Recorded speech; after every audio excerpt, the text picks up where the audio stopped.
오늘 이 시간에는 그만한 믿음, 이만한 믿음이라는 말씀으로 여러분과 은혜를 나누길 원합니다.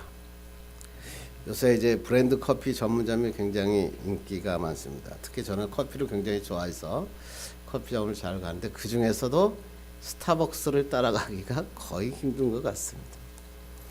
사람들이 그래서 스세권이라 그럽니다. 스타벅스가 있는 곳의 역세권에는 호황이 된다. 그래서 빌딩에 스타벅스가 딱 들어가면 그 빌딩의 값어치가 굉장히 올라갑니다. 그래서 우리 경영 전략에서 스타벅스 효과라고 하는 게 있습니다. 그 스타벅스 효과는 뭐냐면 제품 하나가 혁신을 이루면 같은 연관된 제품이 호황을 이룬다. 그것이 바로 스타벅스 효과라고 합니다. 왜냐하면 1960년대에 이 새로운 소프트 드링크들이 굉장히 많이 나오면서 커피 산업이 막 떨어져 있었거든요. 그때 하워드 슐츠라고 하는 이 스타벅스 회장이 새로운 비즈니스 철학을 딱 내세웁니다. 그러면서 그 스타벅스가 히트를 치는데 첫 번째 전략이 뭐냐면 커피만 파는 것이 아니라 매장에 스토리를 팔자. 그래서 매장에 오면 뭔가 스토리가 있고 뭔가 새로운 걸 느끼기 위해서 사람들이 이곳을 지나갔다 가면 입소문을 통해서 스타벅스가 성장합니다. 그래서 스타벅스는 어디서 매스컴이나 이런 돈을 주고 광고하지 않고 입소문을 통해서 스타벅스는 엄청난 홍보를 느낍니다. 두 번째는 뭐냐면 사고를 전환하자 이겁니다. 이 커피숍이 커피만 마시는 장소가 아니라 커피 문화를 제공하는 장소다. 그래서 집과 같이 따뜻하고 그 다음에 거기에 항상 인터넷을 마음대로 쓸 수 있는 그런 문화를 제공하자. 그래서 컨셉을 변화시켰습니다. 그러자마자 이 스타벅스는 여러분들 보시면 공항에 가나 어디에 가나 가장 좋은 자리에 스타벅스가 항상 있는 것을 우리가 발견하게 됩니다. 여기도 특히 이제 국내에서도 스타벅스 중에 제1위가 뭐냐면 이 옆에 있는 레이크사이드, 리버사이드 요 양평에 있는 스타벅스가 전체 그에서 1위입니다. 저도 새벽기도 마치고 가끔 가다가 거기 가서 커피를 마시면 너무 맛있고 너무 좋습니다. 사업에 성공하기 위해서는 이렇게 사고를 전환하고 고객 감동을 시킬 수 있는 전략을 만드는 게 필요합니다. 그런데 전 생각해 봤습니다. 그런데 그것보다 더 중요한 게 있더라고요. 뭐냐면 신뢰성. 스타벅스라고 하는 커피 전문점은 무엇이 좋아야 되냐면 이러한 사고의 전환, 고객 감동의 전략도 중요하지만 커피 맛이 중요하다는 거예요. 커피 맛이 있어야 그 다음부터 사람들이 이것을 따라갑니다. 제품에 대한 여러 가지의 믿음, 테크닉 그런 것 갖고는 안 되고 실제로 그 제품이 주어지는 신뢰성 그것을 가질 때 성공하더라. 전략 가지고 그런 어떤 것 가지고는 반짝 효과에 불과하더라 이런 얘기입니다. 그런데 스타벅스뿐만 아니라 신앙생활할 때도 중요한 게 있더라고요. 그리스도인이라면 다른 사람보다 착한 마음을 갖고 있어야 되고요. 도덕적인 삶을 살아야 되는 것도 중요합니다.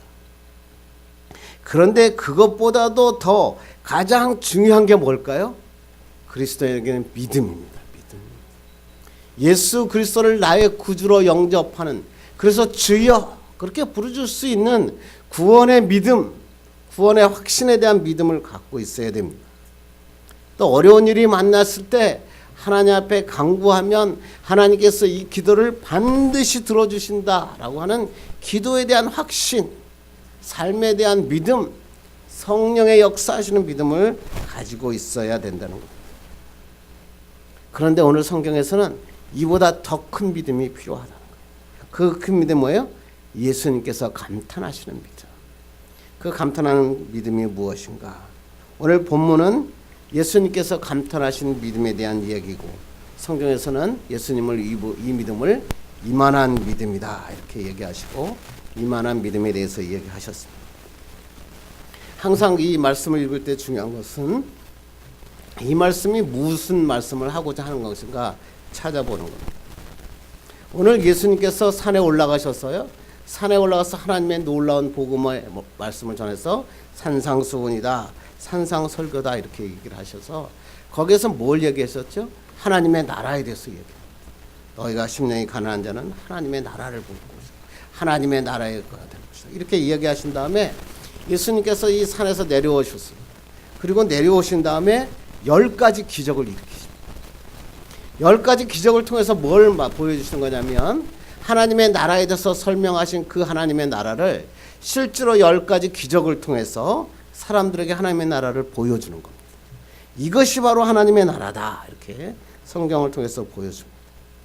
오늘 우리가 읽은 이 본문이 뭐냐면 이 10가지 기적 중에서 두 번째 기적입니다. 뭐요? 중풍병 걸린 그 이방인 백부장의 하인을 고쳐주신 이야기. 너무나 잘 아는 거죠. 이방인 백부장이라고 하는 사람이 하나 있었는데 그 사람이 예수님께서 가버나움으로 들어오시니까 막 쫓아가서 주여 그리고 예수님께 부르짖습니다. 이방인 군대장이 글쎄 예수님 그 유대인 청년 보고 와가지고 주여 부르는 것입니다. 그리고 예수님께 이렇게 간구합니다. 나의 하인이 중풍병에 걸렸는데 고쳐 주십시오. 이게 간구할 때는 이미 이는 예수님은 고쳐주신다는 믿음을 가지고 있었던 것입니다. 예수님께서 그 믿음을 보시고 그래 내가 가서 고쳐주겠다 이렇게 말씀하십니다. 그러자 이 백부장이 뭐라고 합니까? 아닙니다 백부장님. 예수님 말씀만으로도 고치실 줄로 믿습니다. 이렇게 얘기하잖아요. 그러니까 예수님께서 감탄하십니다. 와 내가 여태까지 보았지만 이만한 믿음을 보지 못하였도다. 가라 내 믿음대로 될지어다. 그렇게 얘기합니다. 그러냐 그 시로 그 사람의 중풍병이 깨끗하게 나는 놀라운 역사가 일어났습니다. 예수님이 감탄한 이만한 믿음. 그래서 오늘 본문을 통해서 우리도 어떻게 하면 이 예수님이 감탄하시는 이런 이만한 믿음을 가질 수 있을까? 성경을 통해서 말씀을 나누기를 간절히 바랍니다. 너무나 유명한 얘기라 여러분 설교하실 때 많이 들으신 분은 많이 들었을 것 같습니다. 어떤 성당에 굉장히 열심히 어떤 부인이 한 분이 있었어요. 그 사람이 성당에 열심히 나갔는데 그래서 이 남편은 술취성병이고 뭐 술만 먹으면 부시고 때리는 게 아주 이 사람의 보통 일이었습니다. 그러면서 이 부인에게 이렇게 얘기합니다. 너가 다시 또 성당에 나간다면 내가 너를 반드시 죽이고 말겠다. 그러니까 큰일 났습니다. 신부가 이 부인이 성당에 나가서 고해성사를 합니다. 신부에게 신부님 글쎄 우리 남편이 한 번만 더 성당에 간다면 저를 죽이겠다고 하는데 신부님 어떻게 하면 좋을까요? 그랬더니 신부님이 뭐라 그랬었을까요? 성도님 믿음을 가지십시오. 하나님이 당신을 지켜주실 것입니다. 그래서 일주일이 지났어요. 그래서 근데 그 다음 주가 됐는데 부인이 다시 교회에 와서 성당에 와서 고해성사를 합니다. 신부님에게 이렇게 고해성사를 했습니다. 신부님 큰일 났습니다. 왜요? 그랬더니 이번에는요 우리 남편이 이제 한 번만 더 성당에 간다면 이제는 신부님을 죽이고야 말겠습니다. 어떻게 하면 좋겠습니까? 그랬어요. 그랬더니 신부님이 뭐라 그랬을까요? 이렇게 했대요. 그래요? 그렇다면 남편이 하라는 대로 하십시오. 그렇게 이야기를 했다. 뭘까요? 우리 믿음에 대한 한계에 대한 이야기죠. 다른 사람에게는 문제가 닥치면 많은 교회 다니고 사람들이 이렇게 얘기합니다. 그거 하나님이 해결하십니다. 믿음을 가지십시오. 이렇게 얘기하는데 자기에게 어려운 문제가 닥치고 자기에게 어려운 환경이 딱 오면 믿음을 저버리고 인간의 방법을 선택하고 그런 그리스도인이 너무나 많이 있다. 그래서 예수를 오래 믿어도 기적이 경험하지 못하는 이유는 뭐냐면 자꾸만 남의 믿음만 보지 자기의 믿음을 가지지 못할 때 이런 일이 나타난다. 하나님께서 말씀합니다. 그리스도인에게 가장 중요한 게 뭘까요? 하나님께 간구하면 하나님은 반드시 응답하신다. 이러한 믿음을 갖는 것이 얼마나 중요한지 오늘 성경을 통해서 말씀하고 있다는 것입니다. 오늘 한번 본문 5절을 한번 보겠습니다. 시작. 예수께서 가버나움에 들어가시니 한 백부장이 나와 간구하여 그랬습니다. 백부장 여러분 너무 잘 알죠? 100명의 군사를 거느리고 있는 지휘관. 그냥 지금으로 보면 쉽게 보면 경찰서장 이렇게 보시면 됩니다. 근데 실제로 이제 그 역사서하고 비교해 보면 AD 44년 이전에는 실제로 갈릴리 지역, 이 가버나움 지역에 로마 군이 없었다고 그럽니다. 그래서 아마 이때 있는 사람은 로마 장교가 아니라 헤롯 아티바스에 속한 장교들이라고 얘기합니다. 그래서 이 사람들이 군대가 하는 일은 뭐냐면 치안 유지와 그 식민지 그 주민에 대한 진압을 하는 그러한 일을 맡았고, 거기에 책임자였던 백부장은 엄청난 큰 힘을 가지고 있었습니다. 그러다 보니까 이스라엘 사람들은 이 백부장에 대한 많은 적대감을 가지고 있었습니다. 그런데 그 경찰서장이라고 하는 높은 지위를 가진 백부장이 지금 주님 앞에 나왔습니다. 6절 읽겠습니다. 시작. 이르되 주여 내 하인이 중풍병으로 집에 누워 몹시 괴로워하나이다. 아니 고급 장교 그 사람 장교가 어떻게 예수님 앞에 나와서 주여 그러고 외칠 수 있느냐. 실제로 그때 당시까지는 아직도 유대인이나 또 심지어는 따라다니는 제자들마저 예수님을 주님이라고 부르지 못했습니다. 여러분 너무나 밤중에 찾아온 너무나 신앙 좋은 니고데모라고 하는 자가 있었잖아요. 니고데모도 예수님께 나와서 뭐라 그래요? 라비여 그랬단 말이에요. 그런데 지금 로마의 장교인 백부장이 예수님 앞에 나오라고 해서 뭐냐면 주여 그렇게 부르고 있다는 것입니다. 이미 백부장은 예수 그리스도를 나의 주인으로 영접하고 있었다는 거예요. 그래서 여러분 너무나 잘 알죠. 이런 것은 뭐라 그래요? 구원의 믿음이다. 유대인이냐 이방이냐 그게 중요한 게 아니라 나의 구주로 영접하여 주여 고백할 수 있는 믿음, 이 믿음을 이 백부장은 가지고 있었다는 겁니다. 이게 누가복음 똑같은 성경을 기록한 누가복음에서는 이 사람에 대해서 이렇게 기록되어 있습니다. 읽겠습니다. 시작. 그가 우리 민족을 사랑하고 또한 우리를 위하여 회당을 지었나이다.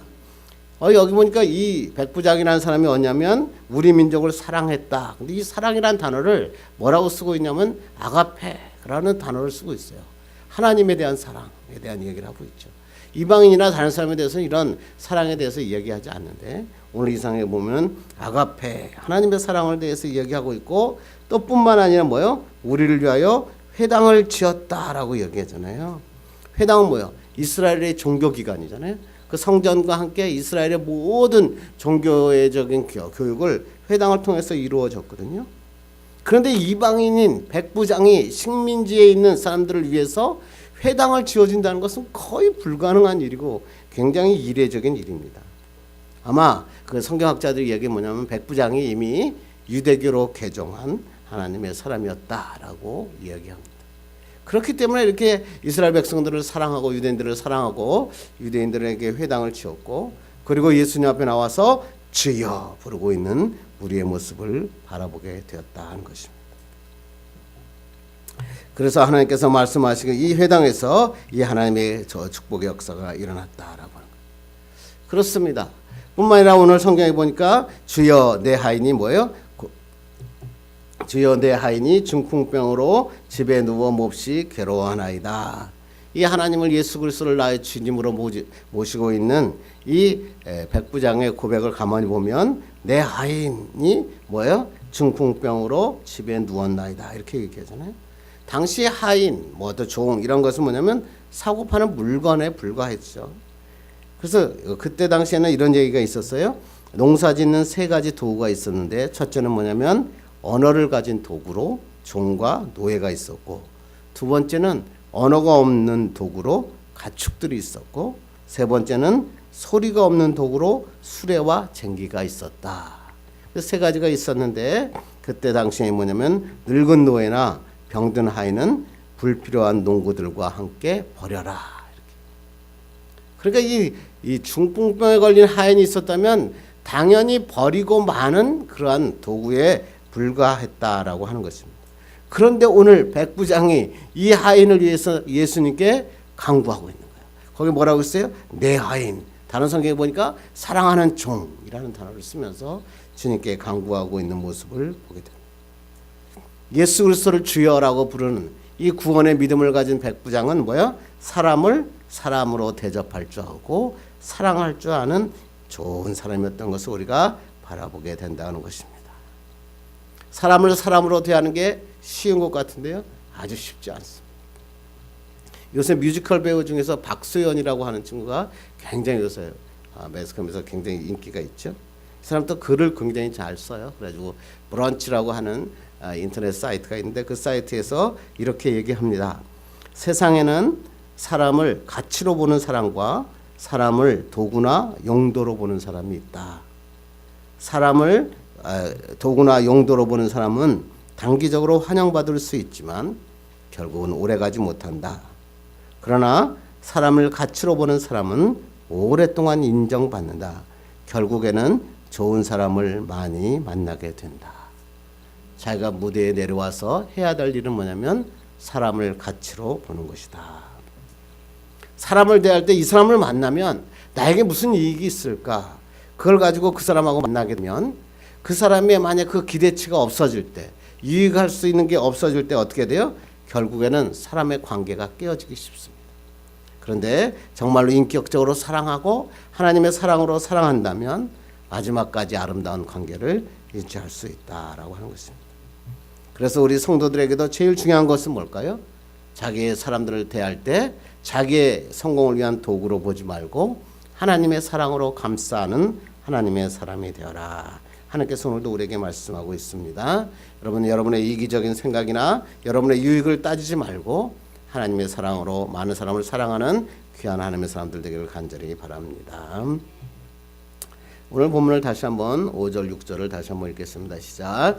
예수께서 가버나움에 들어가시니 한 백부장이 나와 간구하여 이르되 주여 내 하인이 중풍병으로 집에 누워 몹시 괴로워하나이다. 아까 주여라고 고백하고 있는 그 하나님의 구원의 믿음을 가진 백부장이 하나님 앞에 나와서 뭐요? 간구했다 그랬잖아요. 간구라는 거 뭐예요? 어떤 목적이 성취될 때까지 간절히 주님 앞에 기도하는 거잖아요. 성경에서 이 간구에 대해서 뭐라고 얘기하나? 야고보서 5장 16절 보겠습니다. 시작. 그러므로 너희 죄를 서로 고백하며 병이 낫기를 위하여 서로 기도하라. 의인의 간구는 역사하는 힘이 크민이라. 아멘. 의인의 간구는 뭐요? 역사하는 힘이 크다. 병이 낫기를 위해서 기도하면 뭐요? 병이 낫는다. 이렇게 하나님께서 말씀하시는 거예요. 오늘 백부장이 하나님 앞에 예수님께 나와서 간구하는 이유가 뭐예요? 내 종이 중풍병이 들었는데 하나님 앞에 간구하면 하나님께서 그 병을 고쳐주신다. 이런 하나님의 기도의 간구에 대한 확신의 믿음을 가지고 있었다. 그래서 저는 그 믿음을 그만한 믿음이다.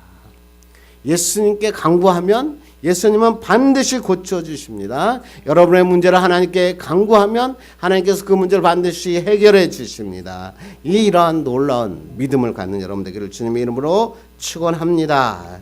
그래서 예수님께서 뭐라고 말씀하실까요? 한번 7절 읽겠습니다. 시작. 이르시되 내가 가서 고쳐주리라. 예수님 뭐요? 간구하는 자에게 승낙하셨어요.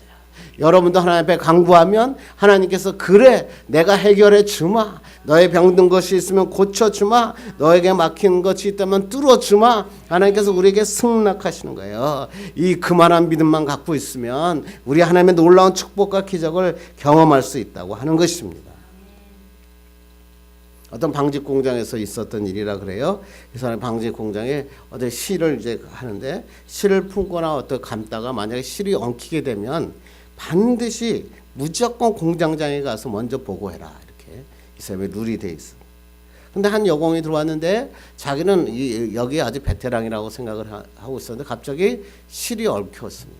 엉키니까 뭐냐면 빨리 공장장에 가서 보고를 해야 되는데 보고를 하지 않고 야 내가 해결할 수 있어. 그래가지고 자기가 그것을 막 해결을 막 하려고 실을 막 그걸 풀어보려고 그러다 보니까 남의 실까지 다 엉켜가지고 못 쓰게 된 겁니다.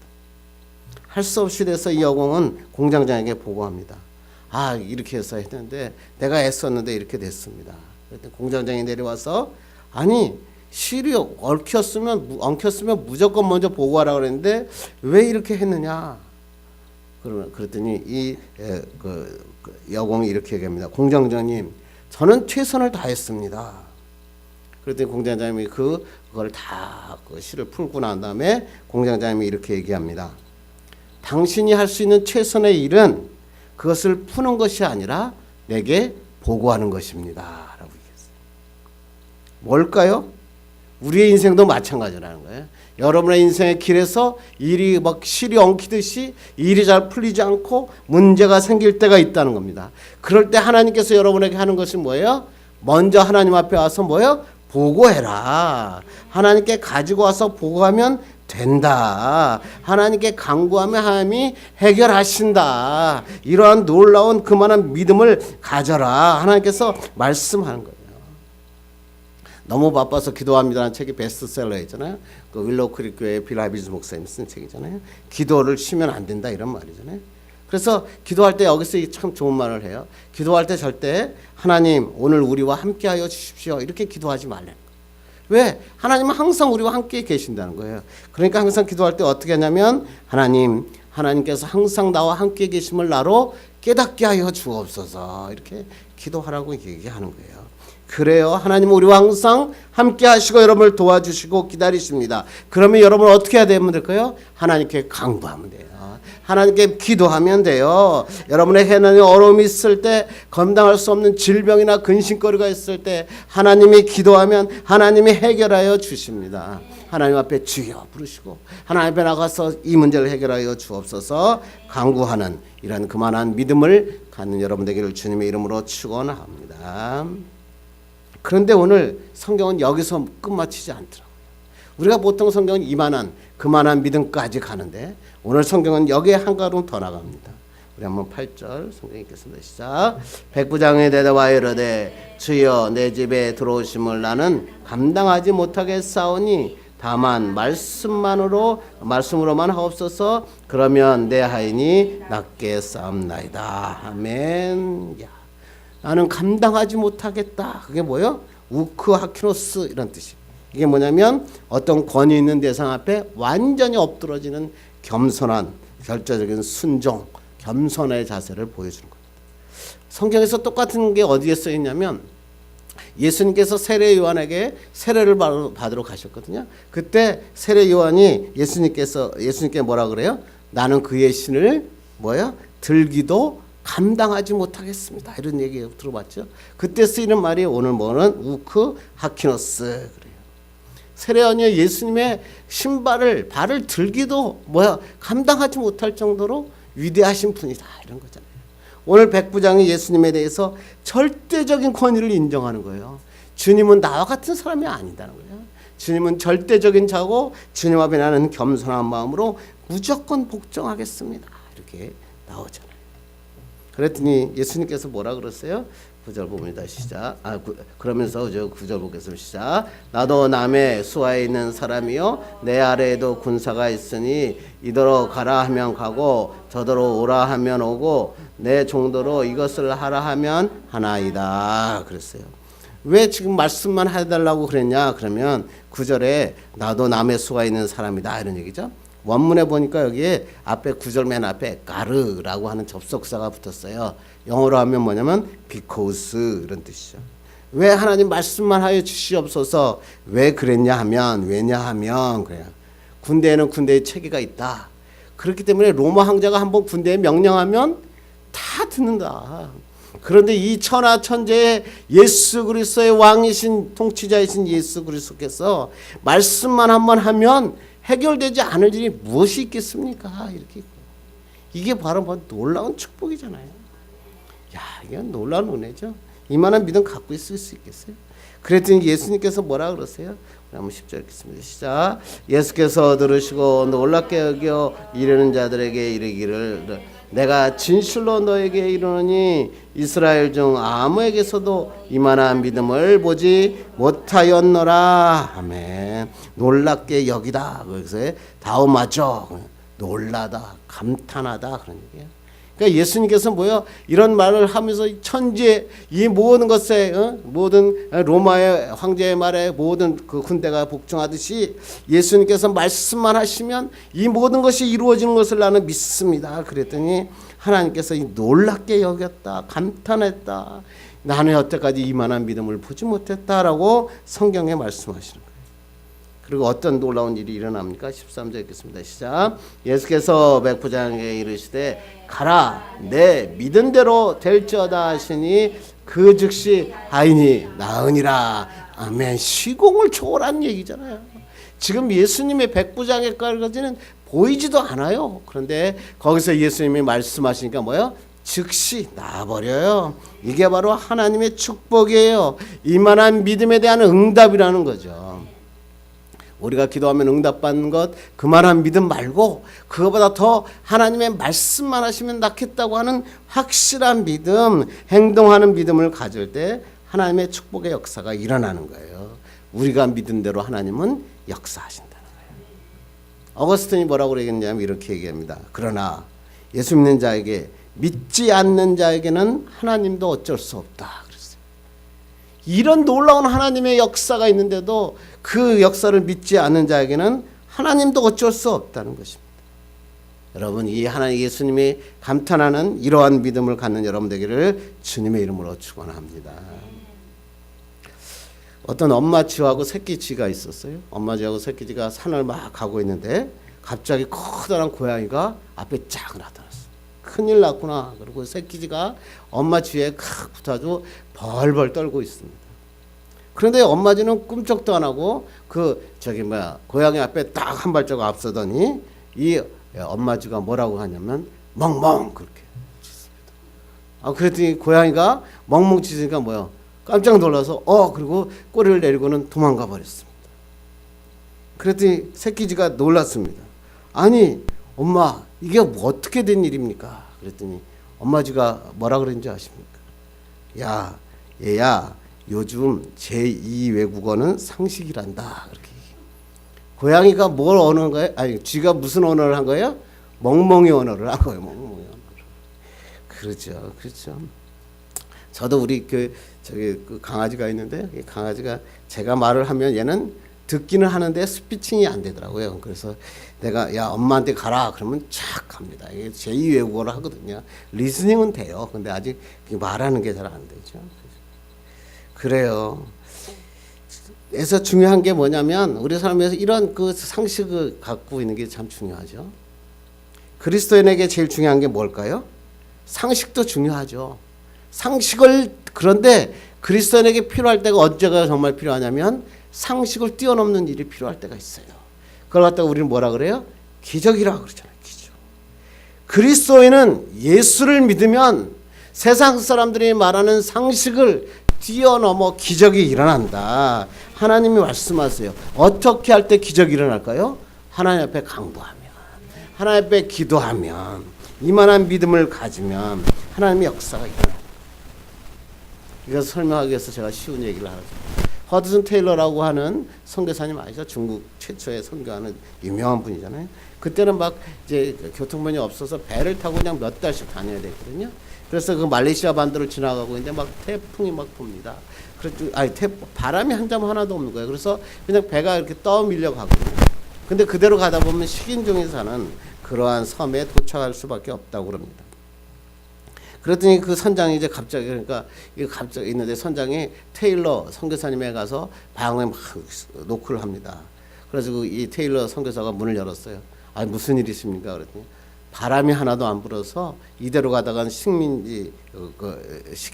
식인종이 사는 그러한 섬에 도착할 수밖에 없습니다. 그렇습니다. 그래요? 그렇다면 제가 어떻게 도와드리면 될까요? 그랬더니 당신은 하나님의 사람이니까 하나님께 바람이 불어 배가 방향을 잡도록 기도해 주십시오. 이렇게. 그랬더니 이 테일러 선교사가 뭐라 그랬을까요? 그러죠. 제가 하나님 앞에 기도하겠습니다. 그리고 나가려고 그랬더니 선장을 딱 잡습니다. 그리고 선장에게 이렇게 얘기를 합니다. 그리고 지금 나가서 바로 돛을 올리십시오. 그랬더니 선장이 이야기합니다. 아니 바람도 안 부는데 돛을 올리라니요. 이게 무슨 말입니까? 남들이 선원들이 저보고 미쳤다고 그럽니다. 그랬더니 이 사람이 테일러 선보가 아닙니다. 예수님께서 반드시 하나님께서 바람을 주시니 돛을 올리십시오. 45분이 지났습니다. 45분이 지났더니 선장이 다시 이 허드슨 테일러 방문을 두드립니다. 그러면서 부모를 들었더니 그 선교사님이 뭐야? 지금도 무릎을 꿇고 기도하고 있는 거예요. 그랬더니 선장이 이 선교사님에게 뭐라고 얘기했을 거예요?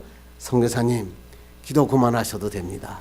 바람이 불어서 이 배가 방향을 따라 가고 있습니다. 할렐루야죠? 제가 왜 이런 얘기를 할까요? 여러분, 풍랑이 일어나면 그리스도인은 기도합니다. 당연합니다. 믿음을 가지고 기도하기는 쉽습니다. 그런데 닷을 올리기는 쉽지 않습니다. 비를 달라고 하나님 앞에 기도합니다. 많은 사람들이 기도가 우리나라에 가뭄이 심하니까 하나님 앞에 기도하는 사람들은 많이 있습니다. 그런데 햇빛이 쬐는 날 우산을 들고 기도하러 가는 믿음은 적습니다. 예수 그리스도를 믿는 믿음은, 그만한 믿음은 하나님 앞에 기도하면 응답된다고 하는 믿음입니다. 그런데 이러한 그만한 믿음 갖고는 부족합니다. 이제 하나님이 그렇게 행하심을 믿고 행동하는 것입니다. 우산을 쓰는 겁니다. 하나님의 돛을 올리는 겁니다. 그게 바로 하나님의 축복입니다. 다니엘과 세 친구 여러분 너무나 많이 알잖아요. 그 사람이 사자굴 풀무불에 있어요. 사람들은 그걸 보면서 그래 나도 사자굴 앞에서는 기도해야지, 풀무불 앞에서는 기도해야지. 그렇습니다. 여러분의 인생에도 똑같은 문제가 오면 기도할 수 있습니다. 그런데 문제는 거기서 끝이라. 뭐를 해야 된다고요? 사자굴에 뛰어들어야 돼요. 풀무불에 뛰어들어야 돼요. 거기서 뛰어갈 때 아니요 나는 못 갑니다. 그러면 하나님의 기적을 볼 수 없단 말이에요. 여러분, 하나님의 이러한 이만한 믿음을 붙잡고 사는 여러분 되시기를 간절히 바랍니다. 주님이 말씀하시면 반드시 이루어진다는 것을 믿고 행동하는 여러분 축복의 사람들 되기를 간절히 바랍니다. 이제 말씀을 맺으려고 합니다. 여러분 어떠십니까? 여러분은 예수 그리스도를 나의 구세주, 나의 주님, 주여라고 고백하십니까? 이미 구원 받으셨습니까? 하나님의 놀라운 축복이 임하기를 간절히 바랍니다. 이것만 가지고는 부족합니다. 여러분의 어려운 문제가 생기면 하나님께 간구하면 하나님이 반드시 들어주십니다. 간구하는 여러분 되기를 간절히 바랍니다. 그만한 믿음을 붙잡읍시다. 그러면 여러분에게 붙잡고 역사하시는 하나님을 만날 수 있습니다. 그리고 이 그만한 믿음에 뛰어넘어 이제 이 하나님이 주시는 놀라운 확신, 이 하나님의 응답을 믿고 행동하는 그리스도인 되기를 간절히 바랍니다. 예수님도 감탄하시는 이만한 믿음을 갖고 세상에 성공하는 자로 주님의 기적과 은혜를 베푸는 하나님의 나라를 전하는 여러분 되기를 주님의 이름으로 축원합니다. 기도하겠습니다.